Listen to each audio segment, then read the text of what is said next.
नमस्कार दोस्तों, अभिवादन स्वीकार कीजिए। शुभम तिवारी का स्वागत है आपका आजाद एकेडमी के इस प्लेटफॉर्म पर, जहां हम और आप मिलकर सुनिश्चित करते हैं आपकी सफलता।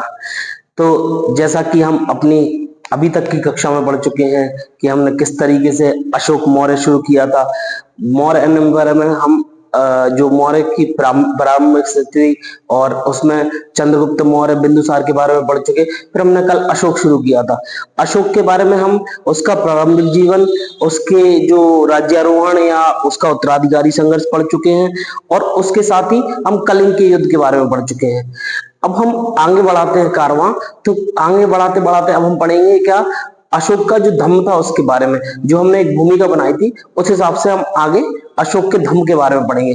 तो आइए बिना देर के शुरू करते हैं अशोक के धम्म के बारे में। जब अशोक के धम्म की बात करते हैं हम, तो अशोक का धम्म कोई अलग धम्म नहीं था।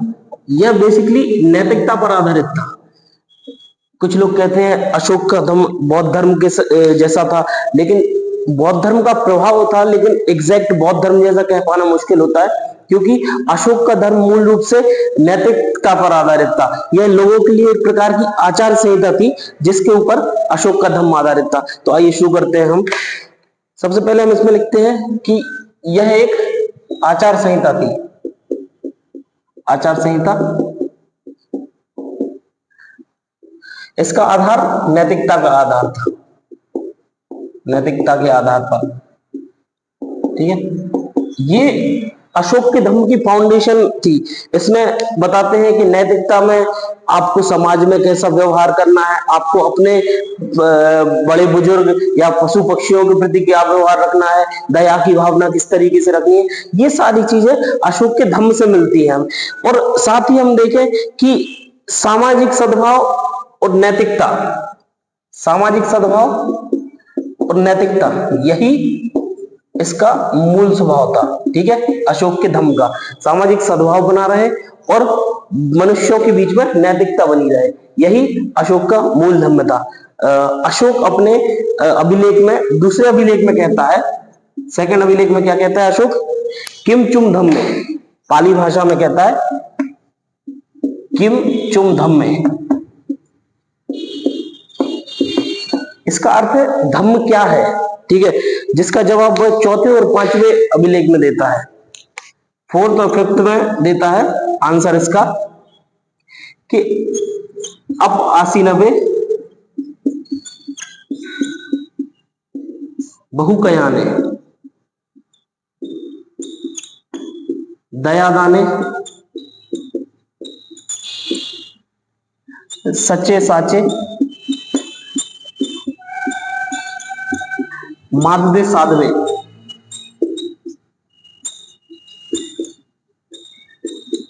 इति धम्मे। अशोक का धम्म ये था। अब आप कहेंगे कि इसका अर्थ क्या होता है, इसकी परिभाषा का अर्थ क्या हो सकता है। ठीक है, तो अप आसीना में मतलब धन संचय ना करना, धन संचय नहीं। ठीक है, बहुकयान मतलब कल्याण, दया दान, सच सच बोलना। ठीक है, मददे मतलब मदद करना दूसरों की, और साधवे मतलब साधुता। अपने आचरण में ये सब चीजें रखी है, यही अशोक का धम्म है। अशोक ने अपने धम्म को इस तरीके से परिभाषित किया है, जो कि पाली लिटरेचर में है, पाली लैंग्वेज में है। ये दूसरे अभिलेख में इसकी परिभाषा पूछता है वो, और इसका जवाब चौथे और पांचवें अभिलेख में देता है। वो कहता है किम चुम धम्मे, तब कहता है वो अपासी नबे बहुकयाने दया दाने सचे साचे इति धम्मे। यही इसका धम्म था कि भाई नैतिकता अपनाओ, दया दिखाओ, पशु बलि रोको, ठीक है, लोगों को कल्याण करो, यही धम्म है, और धम्म कुछ भी नहीं था। बेसिकली ये हमें अशोक के धम्म के बारे में पता चलता है। अब हम इसके आगे देखते हैं कि अशोक ने अपने धम्म के प्रचार के लिए क्या क्या साधन अपनाए। अशोक ने किन किन अभिलेखों की स्थापना की, किन किन अधिकारियों की नियुक्ति की। ठीक है, ये सारा देखेंगे हम साधन में। जो धम्म के प्रचार के साधन थे वो इस तरीके से। ठीक है, धम्म के प्रचार के साधन की बात करें तो हमें बेसिकली 4 तरीके के अभिलेख मिले हैं। 4 तरीके के अभिलेख कौन कौन से मिले? 4 टाइप ऑफ अभिलेख। बृहद शिलालेख, बृहद शिलालेख, लघु शिलालेख, स्तंभ लेख और गुफा लेख। ये बेसिकली 4 शिलालेख मिले हमें अशोक के माध्यम से। इसमें 4 लिपियों का यूज हुआ है संपूर्ण भारत में। जब हम देखें तो इनमें लिपि इस साइड लिखते हैं, 4 लिपियों का यूज हुआ है। लिपि कौन कौन सी यूज हुई है? लिपि सबसे पहले ब्राह्मी, खरोष्ठी, आर्मेइक और यूनानी। ब्राह्मी लिपि जो भारतीय क्षेत्र है उसमें यूज हुई, खरोष्ठी लिपि पूर्वी जो पूर्व उत्तर भारत है उसमें यूज हुई, आर्मेइक लिपि मध्य एशिया साइड यूज करी गई है, और यूनानी लिपि जहां यूनानी शासक शासन करते थे वहां से यूनानी लिपि प्राप्त हुई है। ये बेसिकली 4 लिपियां मिलती है हमें अशोक के अभिलेखों से। अब हम अशोक के कुछ बृहद शिलालेख पढ़ लेते हैं कि कौन कौन से शिलालेख कहां कहां से प्राप्त हुए हैं। ठीक है, सबसे पहले तो अपन बृहद शिलालेख पढ़ते हैं। अपन को ज्यादा नहीं पढ़ना है शिलालेखों में, जो गिने चुने शिलालेख हैं उनकी जानकारी मिलती है हमें अशोक के बारे में। ठीक है, और ऐसे तो अशोक के लगभग 250 शिलालेख मिल चुके हैं, और भी मिल रहे हैं आगे चल के, लेकिन हर शिलालेख को पढ़ पाना हमारे लिए बहुत मुश्किल है। जो इस विषय में शोध करते हैं उनके लिए आवश्यक है, हमारे लिए सामान्य जानकारी आवश्यक। जब हम अशोक के बारे में बात करते हैं तो सबसे पहले जो बृहद शिलालेख है, बृहद शिलालेखों में 8 शिलालेख कौन से मिलते हैं? शहबाजगढ़ी, मानसहरा, कालसी, सोपारा, एर्रागुड्डी,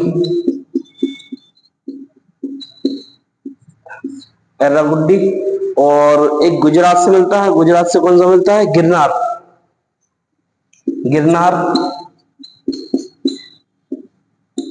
धौली और जौगढ़, ये मिलते हैं कहां से? जौगढ़। ये हमें मिलते हैं, ये दोनों मिलते हैं हमें उड़ीसा से। उड़ीसा। गिरनार मिलता है गुजरात से, एर्रागुड्डी आंध्र, सोपारा महाराष्ट्र, कालसी देहरादून, ये शहबाजगढ़ी पेशावर पाकिस्तान, ये भी पाकिस्तान। ठीक है, ये बेसिकली हमें यहां से मिलते हैं। अब हम इनके बारे में देखें तो इन जो अपन ने ब्राह्मी लिपि की बात की थी, इन दो से खरोष्ठी लिपि और बाकी इन सबसे ब्राह्मी लिपि का यूज मिला है हमें। ठीक है, ये बेसिकली 8 जगह से 14-14 शिलालेख मिलते हैं, परंतु इसमें ये धौली और जौगढ़ यहां पर 11, 12, 13 के स्थान पर 11, 12, 13 जो अभिलेख है इनके स्थान पर क्या मिला है? कलिंग प्रशस्ति। ठीक है, कलिंग प्रशस्ति। इसमें 3 अभिलेख अलग लिखे हैं, बाकी सारे सेम है। ठीक है, सिर्फ 11, 12, 13 को चेंज करके यहाँ पर कलिंग प्रशस्ति लिखा है, क्योंकि इसमें युद्ध की विभीषिका के बारे में बताया है, कलिंग युद्ध के बारे में बताया 12वें में। ठीक है, ये सारी चीजें बताई हैं। ये कलिंग प्रशस्ति को इसलिए चेंज किया क्योंकि वहां के लोग अगर बार बार उसी युद्ध के बारे में पढ़ते, उसकी भीषणता के बारे में जानते तो उनको दुख होता, इसलिए उनको चेंज करवाया गया। ठीक है, तो बेसिकली ये 8 बृहद शिलालेख मिलते हैं हमें। लघु शिलालेख ऐसे ज्यादा पढ़ने की आवश्यकता नहीं है, बस 2-4 ये देख लेते हैं कि अशोक के व्यक्तिगत नाम कहां कहां से मिलते हैं। अशोक के व्यक्तिगत नाम मिलते हैं हमें कि मास्की, गुर्जरा, नेत्तूर और उदयगोलम। यहां से हमें अशोक के व्यक्तिगत नामों के बारे में पता चलता है। ठीक है, व्यक्तिगत नाम। ये 4 लघु शिलालेख, एक भाब्रू का शिलालेख है। भाब्रू का शिलालेख या भाब्रू अभिलेख के बारे में देखेंगे हम। भाब्रू में क्या मिलता है हमें? भाब्रू में मिलता है हमें कि बुद्ध, धम्म और संघ, इन 3 चीजों के बारे में बताया गया है भाब्रू अभिलेख में। ठीक है, इनमें व्यक्तिगत जानकारी मिलती है, इसमें भाब्रू शिलालेख में इसके बारे में बताया गया है। बेसिकली ये सारी चीजें जाननी अहम है। इन अभिलेखों की खोज कब और किसके द्वारा की गई ये हमें पता है, ठीक है। ये सारी चीजें हम पढ़ चुके हैं पहले। फादर ट्रीफेंथेलन ने खोज करी, ठीक है। फिर ब्राह्मी लिपि किसने पढ़ी? ब्राह्मी लिपि को पढ़ा जेम्स प्रिंसेप ने, ठीक है। 1837 में प्रिंसेप ने पढ़ लिया इसको, तब जाके पता चला कि भाई ये अशोक के अभिलेख है, जेम्स प्रिंसेप पढ़ लेता है। तो ये सारी चीजें हमें बृहत शिलालेख से पता चलती है, और इससे ही हम जो अशोक का इतिहास है मोटा मोटी वो लिख सकते हैं। आर डी भंडारकर ने अशोक के सिर्फ और सिर्फ इनके आधार पर संपूर्ण अभिलेख, संपूर्ण जो इतिहास है आर डी भंडारकर इन्होंने लिख दिया। कितने शिलालेखों के आधार पर? आर डी भंडारकर ने, ठीक है। कभी इनका नाम आए अशोक के इतिहास में तो आप लिख सकते हैं, इसको लगा सकते हैं। तो ये बेसिकली हमने बृहत शिलालेख देख लिए। अब हम कुछ स्तंभ लेखों की बात कर लेते हैं। स्तंभ लेख में जैसे हम दिल्ली मेरठ, दिल्ली टोपरा की बात करते हैं, और रामपुरवा, अरेरा लौरिया, अरेरा नंदनगढ़, अरेरा लौरिया और रुमिंदे के बारे में बात करते हैं, ठीक है। ये सारी चीजें स्तंभ लेख में मिलती है हमें।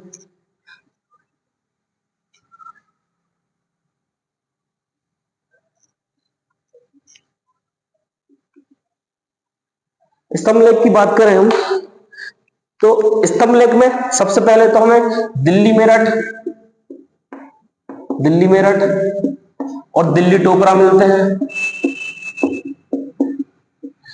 इनका नाम दिल्ली मेरठ और दिल्ली टोपरा इसलिए पड़ा क्योंकि एक मिला था टोपरा से, एक मिला था मेरठ से। फिरोज शाह तुगलक इसको दिल्ली उठा के ले आया था, ठीक है। कौन लेके आया था? फिरोज शाह तुगलक, ठीक है। फिर उसके बाद रामपुरवा, ठीक है, ये बिहार से मिलता है, चंपारण बिहार। अरेरा लौरिया, अरेरा जो लौरिया नंदनगढ़, लौरिया अरेराज और लौरिया नंदनगढ़, ये भी हमें बिहार से मिलते हैं। रुमिंदेई मिलता है हमें, रुमिंदेई कहां से मिलता है?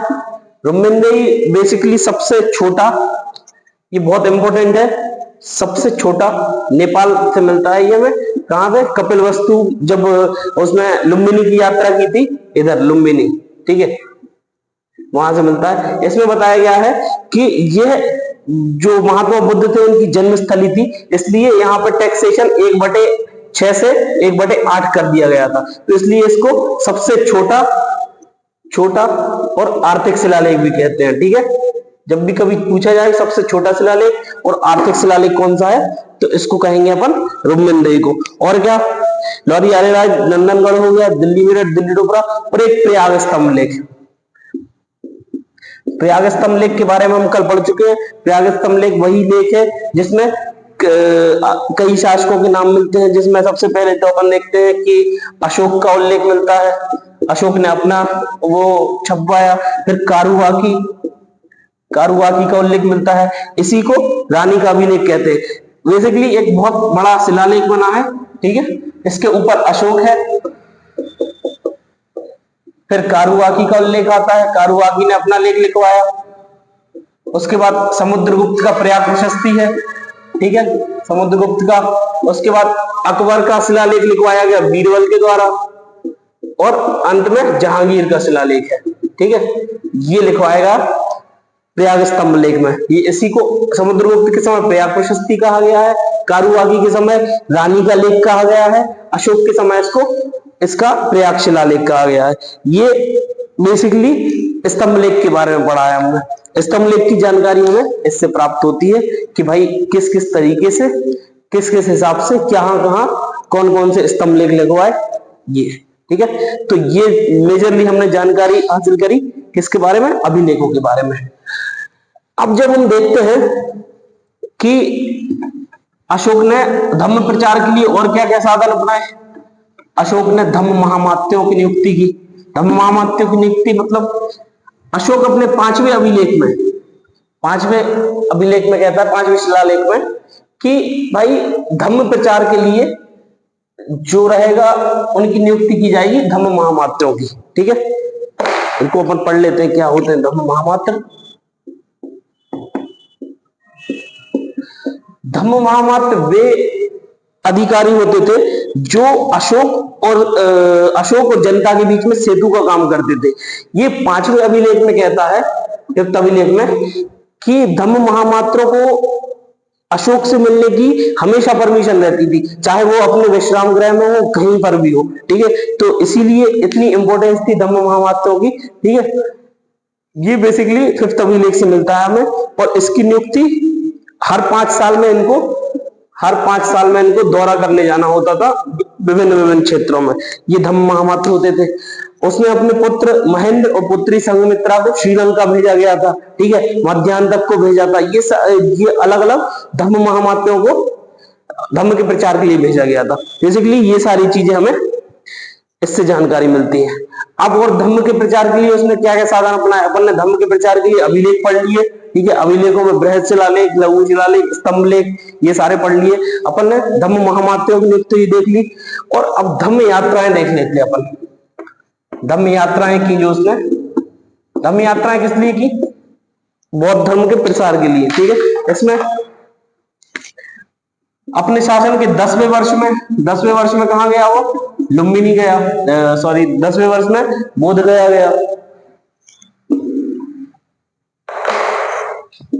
बोध गया जहां पर महात्मा बुद्ध को ज्ञान प्राप्त हुआ था। अपने शासन के 10वें वर्ष गया। 8वें वर्ष में कलिंग का युद्ध लड़ता है। 9वें वर्ष में वो शांति से एनालाइज करता है कि क्या हो रहा है जिंदगी में, क्यों हुआ है। 10वें वर्ष से वो जो अपने विहार होते थे, आखेट करने जाता था, मतलब शिकार करने जाता था। आखेट वही उसी को कहते हैं। जंगलों में सैर करने जाता था, कहीं घूमने जाता था, उसकी जगह पे अब वो धम्म यात्राएं करने लगा। ठीक है, 10वें वर्ष में बोध गया। 12वें वर्ष में निगाली सागर जाता है। निगाली सागर में स्तूप का निर्माण करवाता है। ठीक है, ये बौद्ध धर्म से ही संबंधित जगह थी। 20वें वर्ष में जाता है वो लुम्बिनी में ही वो जो अभी अपन ने अभिलेख पढ़ा, लुम्बिनी अभिलेख, यहीं पे लिखवाता है। सबसे छोटा अभिलेख, आर्थिक अभिलेख माना जाता है। ये बुद्ध का जन्म स्थल था, इसलिए ये धम्म की यात्रा करने के लिए जाता है लुम्बिनी। ये बेसिकली हमने चीजें पढ़ लिया कि ये अशोक का धम्म था। ठीक है, अशोक के धम्म के ये साधन है। एक चीज और लिख लेते हैं, अशोक व्यक्तिगत रूप से धार्मिक सहिष्णु शासक था। वो हर धर्म की बराबर रिस्पेक्ट करता था। इसलिए उसने 12 की जो गुफाएं हैं उनमें 3 गुफाएं दान दी थी आजीवकों को। ठीक है, आजीवक को 3 आजीवक संप्रदाय था, उसके लिए 3 गुफाएं दान में दी थी। कौन सी? कर्ण चौपड़ गुफा, कर्ण चौपड़ गुफा पहली। दूसरी विश्व झोपड़ी, और तीसरी सुदामा गुफा। ये 3 गुफाएं उसने बनवाई थी। किसके लिए? 12 वर्ग की गुफाएं दान में दी थी किसने? बिंदुसार ने। ठीक है, आजीवकों के लिए। ये भी बिहार में ही है। ये 3 गुफाएं दान करता है कौन? अशोक। ये बेसिकली अब हम धम्म समाप्ति हो गई है भाई कि अशोक का धम्म किस किस तरीके से था। तो आई होप इतना सफिशियंट है अशोक के धम्म के बारे में। अपन ने धम्म के बारे में पढ़ लिया था, धम्म क्या होता है, धम्म के प्रसार के साधन देख लिए, धार्मिक सहिष्णुता देख ली अपन ने। ठीक है, रिलीजियस टॉलरेंस। और अब हम पढ़ेंगे अशोक की विदेश नीति। अशोक की विदेश नीति में ज्यादा कुछ नहीं पढ़ना है हमें बस 2 राजाओं के नाम याद करने हैं, जो कि बहुत इजी है, क्योंकि बिंदुसार के समय भी उसी प्रकार से एक पीढ़ी और पहले राजा थे। ठीक है, तो यही हमें देखना है। अशोक की विदेश नीति के बारे में हम जब देखते हैं तो उसके विदेशों से काफी अच्छे संबंध मिलते हैं, क्योंकि हम श्रीलंका में संघमित्रा को भेजते देखते हैं। ठीक है, जो वर्मा का क्षेत्र है वहां पे धम्म महामात्र भेजे जाते हैं। ठीक है, बेसिकली हमें 2 राजाओं के नाम याद रखने हैं जिनसे इनका पत्राचार होता था। एक तो सीरिया का शासक था और एक मिस्र या तुर्मय का शासक। मिस्र को तुर्मय कहा जाता था तब। ठीक है, सीरिया का शासक कौन था? सीरिया का शासक था एंटियोकस सेकंड। एंटियोकस एंटियोकस द्वितीय, ठीक है। बिंदुसार के समय एंटियोकस फर्स्ट था, इसके समय एंटियोकस सेकंड हो गया। और मिस्र का शासक था टोलेमी फिलोडेल्फस सेकंड, फिलोडेल्फस द्वितीय सेकंड, ठीक है। ये दो शासक मिलते हैं जिनसे अशोक का पत्राचार होता था। और अपन ने देखा श्रीलंका, सुवर्णगिरी द्वीप, इन क्षेत्रों में इसने धम्म महामात्र भेजे थे। इसका मतलब ये है कि ये इनके संबंध में रहे होंगे, ये इनके ही क्षेत्र के, ये इनसे मित्रता रही होगी इन राजाओं से।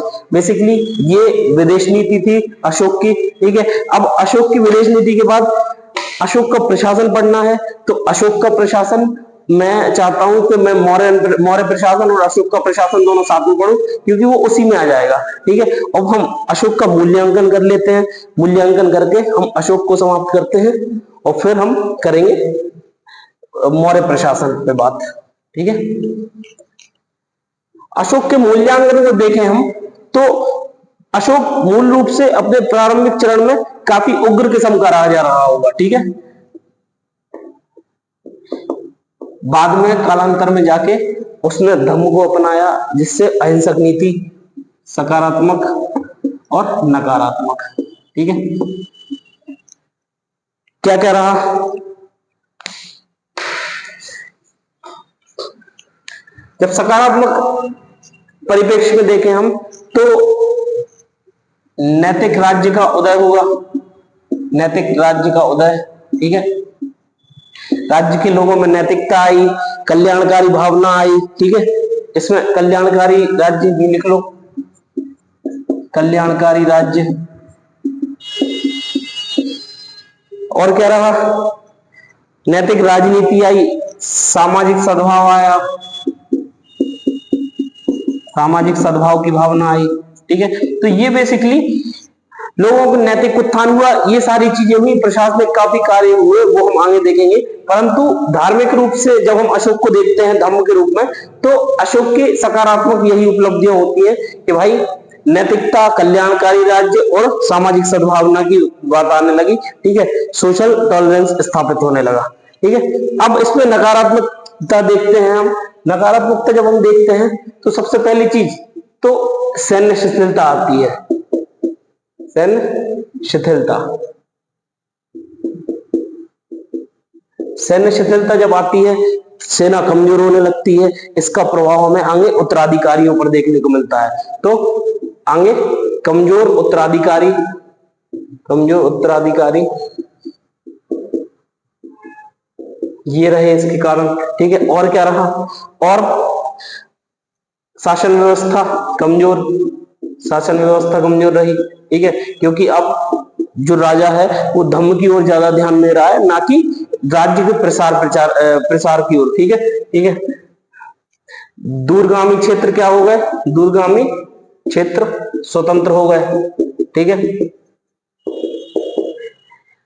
ये इसके मूल्यांकन में दिखता है। मेरे हिसाब से मुझे ऐसा लगता है कि अशोक एकदम से उसने भेरी घोष की जगह धम्म घोष की स्थापना कर दी, परंतु उसने अपने पास कुछ सेना रखी होगी, मुझे ऐसा लगता है, क्योंकि जो लंबे समय तक दूरगामी क्षेत्र है उसके धम्म की नीति को मानते रहे, कहीं ना कहीं कारण होगा कि उनको भय बना रहता होगा कि अशोक का आक्रमण हो सकता है। अब भय बनाने के लिए उसको अपने पास सेना रखनी आवश्यक हो सकती है।